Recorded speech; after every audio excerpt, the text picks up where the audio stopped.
Marques. Para declarar o voto. Senhor presidente, queria agradecer a todos os nobres colegas que assinaram junto conosco esse requerimento para a sessão solene e dizer que, enquanto vereadora, é um prazer enorme poder homenagear os serviços, as instituições que prestam um trabalho sério na nossa comunidade.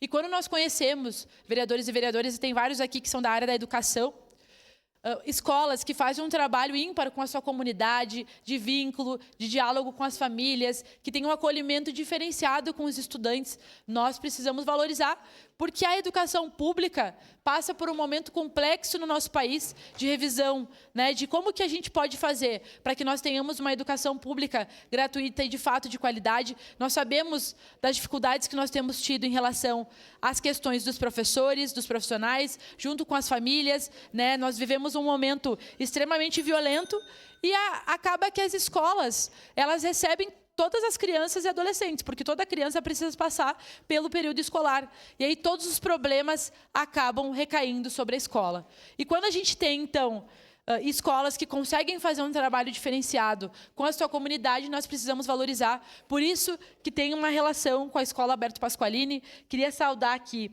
o meu amigo querido, professor Saulo Velasco, que é professor há anos nessa escola, que foi quem me apresentou a realidade, que foi quem me apresentou a comunidade escolar. E também saúdo em nome da Gabriela, né, que atualmente é a diretora da escola, que conduz muito bem aquela comunidade escolar. Queria saudar também os vice-diretores, os professores e professoras, os demais funcionários, secretários de escola, né, toda a equipe que faz com que a escola aconteça, os estudantes que são maravilhosos, inclusive nós temos aqui uma aluna participando do projeto Vereador e Vereadora por um Dia. A escola já tem uma tradição de participar desse projeto.